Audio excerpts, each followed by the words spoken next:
Syria में ताजा संघर्ष धार्मिक अल्पसंख्यकों ड्रूज और सुन्नी बेडोइन जनजातियों के बीच हुआ है।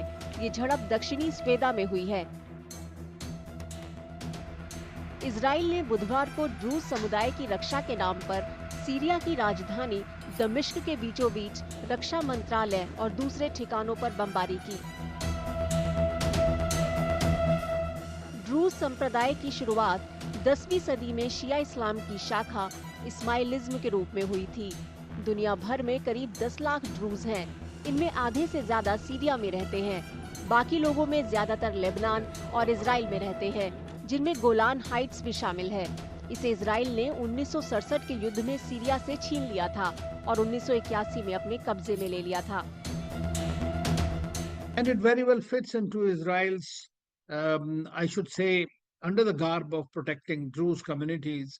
Israel basically is trying to acquire the whole area. Now, I mean, there was no need for Israel to bomb the presidential palace nearby or the defense ministry or others like that, because this is a job of the current Syrian government, forced by international community to protect everybody, whether it is Alawites, whether it is Druze, or whether it is the Kurds. But the fact is that the Israelis have taken advantage of the situation in order to secure for themselves the territories that they have been wanting for a long time. अल-शर्रा के नेतृत्व वाली सरकार Syria के कुछ जातीय और धार्मिक अल्पसंख्यकों का भरोसा जीतना चाहती है। इनमें ड्रूज समुदाय भी शामिल है। सरकार में ड्रूज सहित दूसरे अल्पसंख्यकों को शामिल करने का वादा किया गया था, लेकिन मार्च के अंत में घोषित सीरिया की 23 सदस्यों वाली सरकार में केवल एक ड्रूज सदस्य है। Al-Shara has been trying very hard to communicate and tell the Israelis that he's not in it for war. He's trying to put his country together and being supported by the Americans, by the Turkey, by the Saudis, by the Arab countries in achieving that objective. But what is happening is that intra-tribal, intra-religious warfare in the country is being exploited by Israel.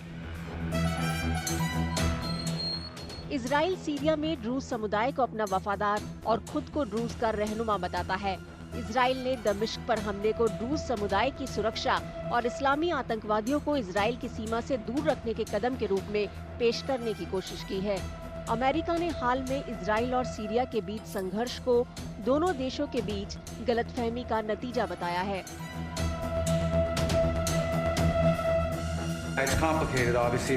These are historic, long-time rivalries between different groups in the south-west of Syria, Bedouins, the Druze community, and it led to an unfortunate situation and a misunderstanding, it looks like, between the Israeli side and the Syrian side. So we've been engaged with them all morning long and all night long with both sides, and we think we're on our way towards a real de-escalation and then hopefully get back on track in helping Syria build a country and arriving at a situation there in the Middle East is far more stable.